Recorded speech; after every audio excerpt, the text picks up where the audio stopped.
Cassette 1, Side 2. Practice Test 2. You will hear a number of different recordings, and you will have to answer questions on them here. There will be time for you to read the instructions and questions, and you will have a chance to check your work. All the recordings will be played once only. The test is in 4 sections. Write all your answers in the listening question booklet. At the end of the test, you will be given 10 minutes to transfer your answers to an answer sheet. Now turn to section 1 of your question booklet.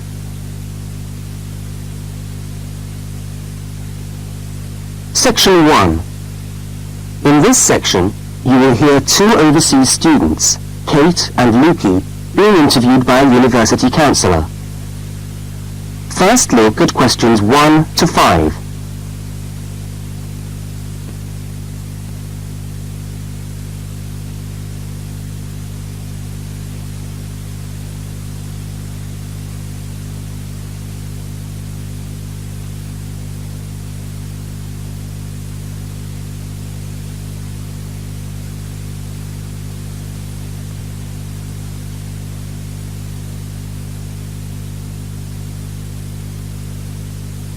You will see that there is an example which has been done for you.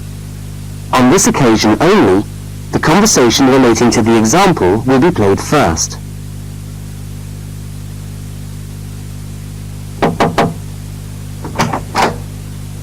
Hi there, Kate. Come on in. How are you today? Fine, thanks. Hi, Lukey. How's things? Okay. Well, as I explained on the phone, I'm a counsellor here at the Student Services section of the university. And I need to ring overseas students to help me draw up a guide for new students. So I'd be grateful if you could tell me a little about your time since you've been here in Cambridge. Right. Now, let's start with you. Okay, this is your 2nd semester, isn't it? Can you tell us something about your first impressions of the town when you arrived? Yeah. Well, first of all, I was struck by how quiet it is here in the evening. Kate's first impression of the town is that it is quiet in the evening, so quiet is the answer. Now we shall begin. You should answer the questions as you listen, because you will not hear the recording a second time. Now listen to the first interview with Kate and complete the notes by filling in the numbered spaces 1 to 5.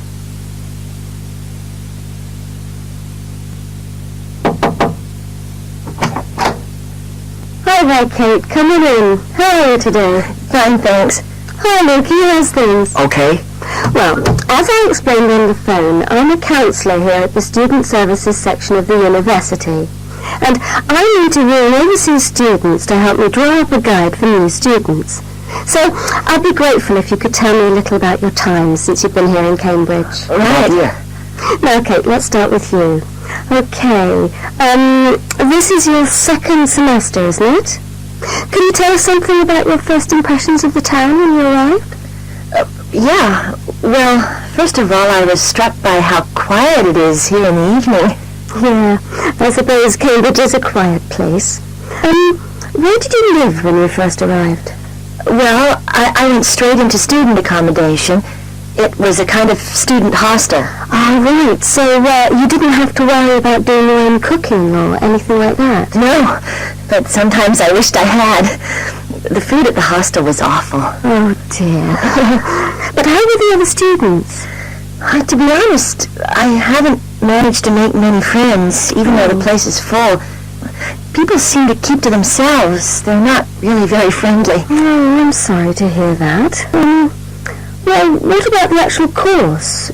You're studying, I'm doing a master's by coursework in environmental studies. Oh, right. And how are you finding that?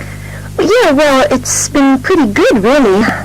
I've enjoyed the course, but I feel there hasn't been enough contact with the lecturers. Oh. They all seem to be incredibly busy. The only chance I've really had to talk to them was on a field trip. Well, that's no good. Could anything be done to improve the course, in your opinion? Well, I think it would be helpful to have meetings with lecturers on the course. Say, once a fortnight, something like that. Regular meetings? Yes, that could certainly help. Now, Kate, we'll come back to you in a minute, but I'd just like to ask Lukey some questions. Before they continue the interview, look at questions 6 to 10.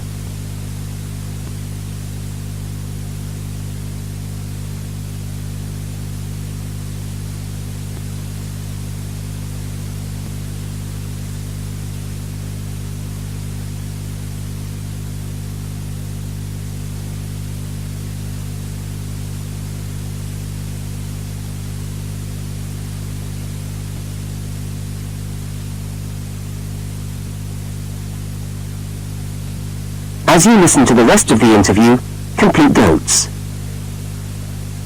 Lukey, where are you from? I am from Indonesia.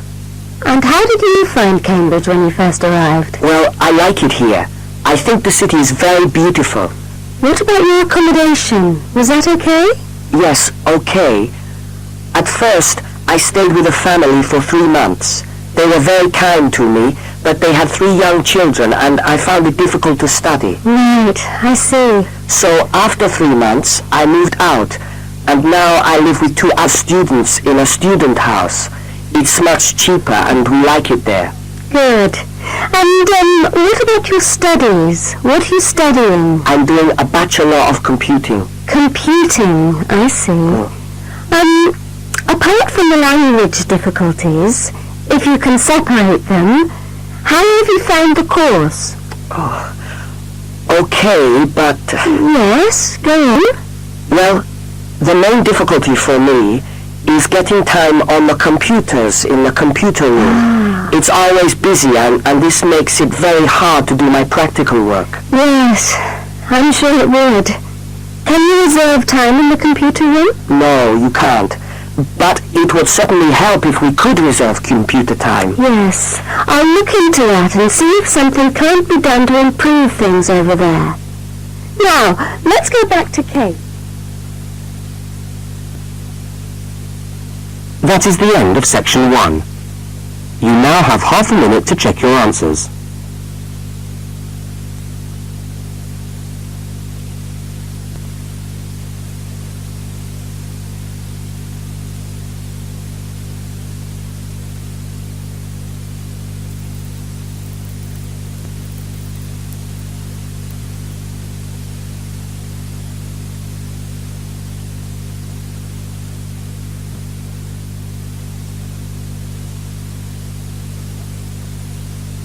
Now turn to section 2.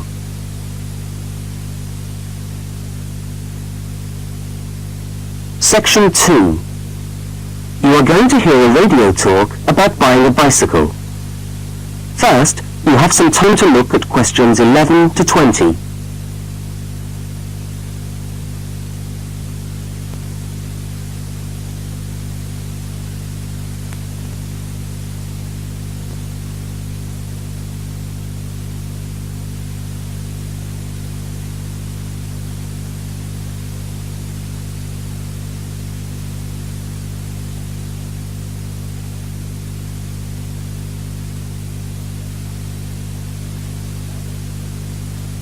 Now listen to the first part of the talk and complete the notes by filling in the numbered spaces 11 to 20. Well, last week we talked about buying camping equipment, and today I'd like to talk to you about buying a bicycle. A simple enough exercise, you might imagine, but there are lots of things to look out for to make sure you get the best deal for your money. Well, the range of bicycles is enormous. There are racing bikes, touring bikes, mountain bikes, or just plain ordinary bikes for riding around town. They vary enormously in 2 basic ways: price and quality. This means that the choice you make will probably be determined by the amount of money you want to pay, your own personal needs, what is actually available, or a compromise of all 3 things. However, in broad terms, you can spend anything from $50 to $2,000 on a bike, so you'll need to know what you're looking for. Single-speed cycles, that is bikes with no gears, are really only suited to short, casual rides. Their attraction is their simplicity and reliability. After years of neglect, they still manage to function, though not always too efficiently. If it's basic transport you're after, then you can't go wrong. 3-speed cycles, on the other hand, are all that is really necessary for most town riding, going to the shops and things like that. Like the single-speed bike, they're simple and reliable. If you're going to be going up and down lots of hills, then you'll probably want something more efficient. 5 and 10-speed bicycles are best suited to riding over long distances or hilly terrain and to serious touring. So if it's serious touring you're interested in, get a 5 or 10-speed bike. However, it's worth remembering that the difference in price between a 5 and 10-speed cycle is usually very little, and so it's well worth paying that little bit extra to get the 10-speed one. So I would tend to recommend the 10-speed bike as the price is similar. However, you'll be getting better quality components. Now the next thing we need to look at is size. Buying a cycle is like buying clothes. First of all, you find the right size and then you try it on to see if it fits. Contrary to what you might imagine, the size of the cycle is not determined by the size of the wheels, except in children's cycles, but by the size of the frame. So you'll need to measure the length of your legs and arms to get a frame that is the right size for you. Well, that's all from Helpful Hints for today. That is the end of section 2.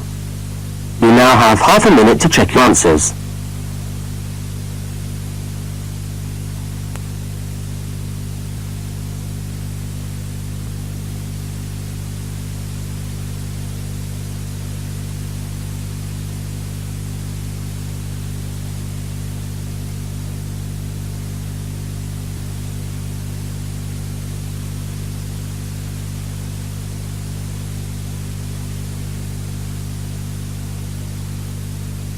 Now turn to section 3.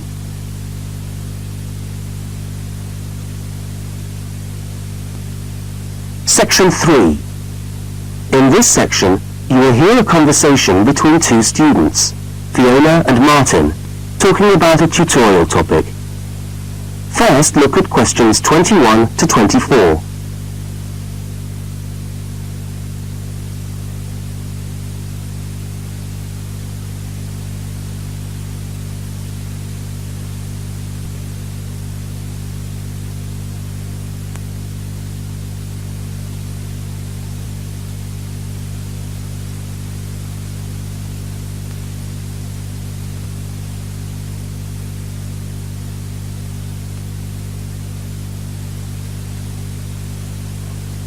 Now listen and answer questions 21 to 24. Hi there, Martin. How are you going with your Australian Studies tutorial paper? Oh, good. I finished it, actually. Lucky you. What did you do it on? I'm still trying to find an interesting topic. Well, after some consideration, I decided to look at the history of banana growing in Australia. Banana growing? Yeah, banana growing. Fascinating, I'm sure. Well, it's not as boring as you'd think. And I wanted to tie it into the work I've been doing on primary industries and the economy. Anyway, I bet there are a few things you didn't know about bananas. Such as? Such as the fact that bananas were among the first plants ever to be domesticated. Oh, really? Yeah, they're an extremely nourishing food. I suppose you're going to tell me the whole history of banana growing now, aren't you? Well, it'll be a good practice run for my tutorial next week. I'll do the same for you sometime. Okay, fire away. So where were these bananas first domesticated? According to my research, the Cavendish banana, which is a type of banana, and the first type to be cultivated here, actually originated in China, but they had a fairly roundabout route before they got to Australia. You mean they didn't go straight from China to Australia? No, they didn't. It seems that in 1826, bananas were taken from South China to England. I suppose they'd have made a welcome addition to the English diet. Yes, I'm sure. Well, apparently there was an English duke who was particularly fond of bananas, and he used to cultivate them in his hothouse, which is where you have to grow them in England, of course, because of the cool climate. And they became quite popular in the UK. So he was the one responsible for cultivating the Cavendish banana, which was then introduced into Australia. I see, and we've been growing them ever since. Yeah. Now look at questions 25 to 32.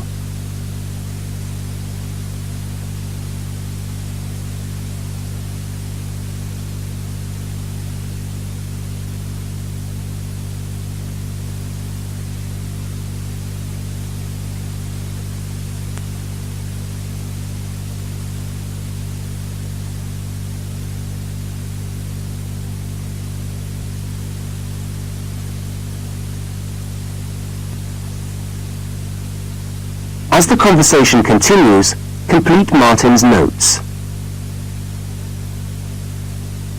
Are they hard to grow? Well, yes and no. To grow them in your garden, no, not really. But to grow them commercially, you need to know what you're doing. You see, you only get one bunch of bananas per tree, and it can take up to 3 years for a tree to bear fruit if you don't do anything special to it. But this period is greatly reduced with modern growing methods, particularly in plantations where you have perfect tropical conditions. Right. So what are you looking at? 1 year? 2 years? No, around 15 months in good conditions for a tree to produce a bunch of bananas. And once you've got your bunch, you cut the bunch and the plant down. So how do the trees reproduce then? Well, bananas are normally grown from suckers, which spring up around the parent plant, usually just above the plant. They tend to like to grow uphill, or at least that's the common wisdom. So that's why banana plantations are usually on hillsides, is it? Yeah, they grow best like that. That's interesting. If you plant them in rich soil and give them plenty of water at the beginning of summer, then they should be well advanced by the beginning of winter, when growth virtually stops. But in a country like England, they're hard to grow. Although, you can grow them in a hothouse. But in Australia, it's not difficult. No. Oh, even here, the growers put plastic bags around the bunches to protect them and keep them warm. If you go up to the banana growing districts, you'll see all these banana trees with plastic bags on them. But how do they stop the bananas going bad before they reach the shops? Well, the banana bunches are picked well before the fruit's ripe. Once you cut the bunch, the bananas stop growing, but they do continue to ripen. The interesting thing is that once one banana ripens, it gives off a gas which then helps all the others to ripen. So they pretty much all ripen within a few hours of each other. Amazing. So do we export lots of bananas overseas to Europe and Asia, for instance? Well, oddly enough, no. I believe New Zealand takes a small proportion of the crop, but otherwise, they're mostly grown for the domestic market, which is surprising when you think about it, because we've grown an enormous number of bananas each year. Yes, well, thank you for all that information. I'm sure the tutorial paper will go really well. You certainly seem to have done your research on the subject. Let's hope so. That is the end of section 3. You now have half a minute to check your answers.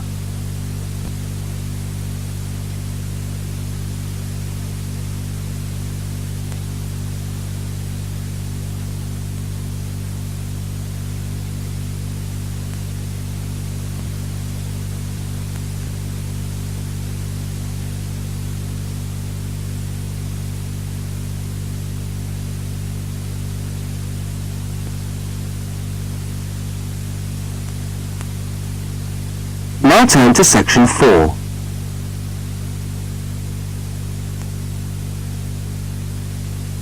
Section 4. You are going to hear part of a public lecture for new students.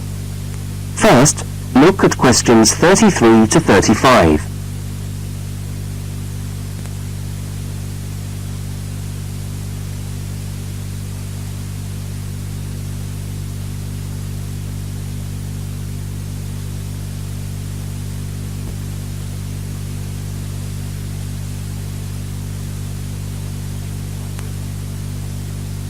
Now listen and answer questions 33 to 35.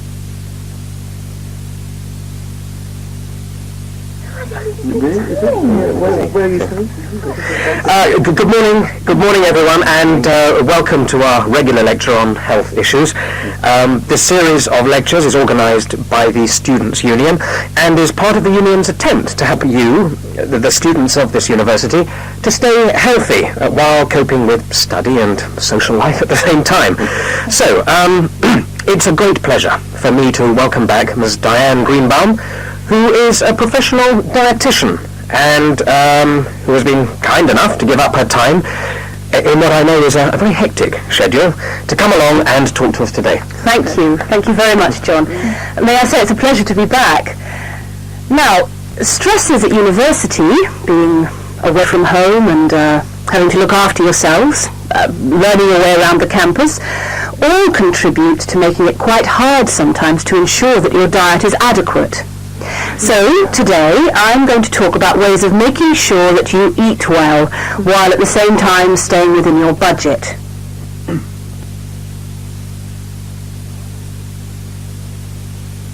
look at questions 36 to 41.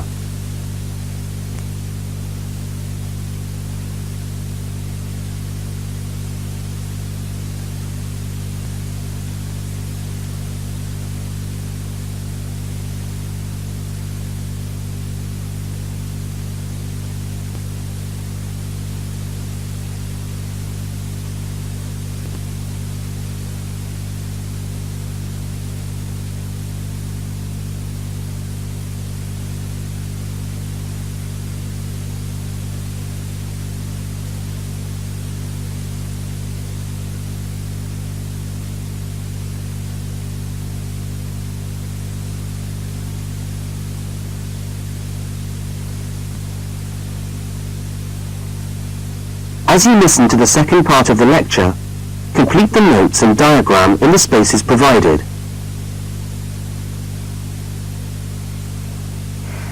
If you have a well-balanced diet, then you should be getting all the vitamins that you need for normal daily living.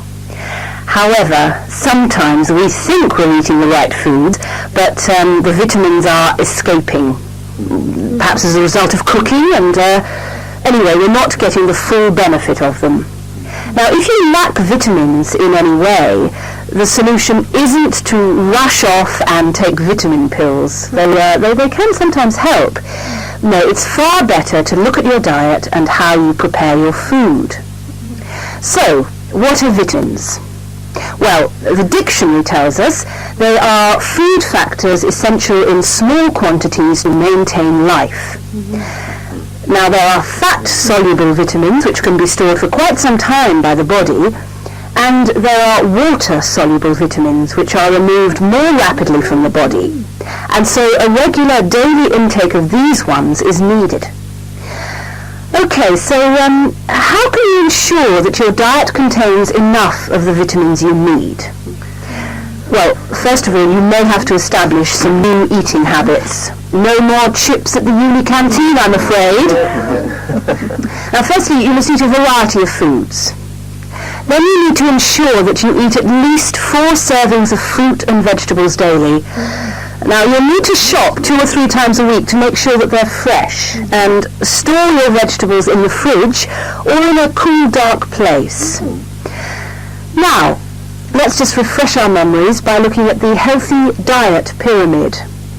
Okay, can you all see that? Yep. Good. Well, now, as you see, we've got 3 levels to our pyramid. At the top, in the smallest area, are the things which we should really be trying to avoid as much as possible. Things like, yes, sugar, salt, butter, all that sort of thing. Next, on the middle of our pyramid, we find the things that we can eat in moderation. Not too much, though. And that's where we find milk, lean meat, fish, nuts, eggs. And then at the bottom of the pyramid are the things that you can eat lots of, because they're the things that are really good for you. Here we have bread, vegetables and fruit. So, don't lose sight of your healthy diet pyramid when you do your shopping.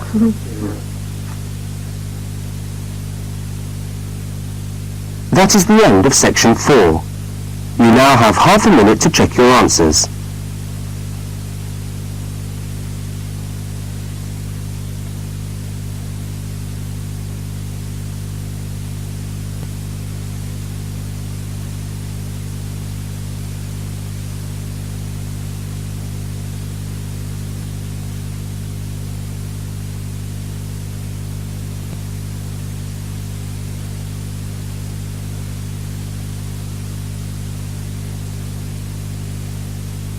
That is the end of the listening test. You now have 10 minutes to transfer your answers to the listening answer sheet.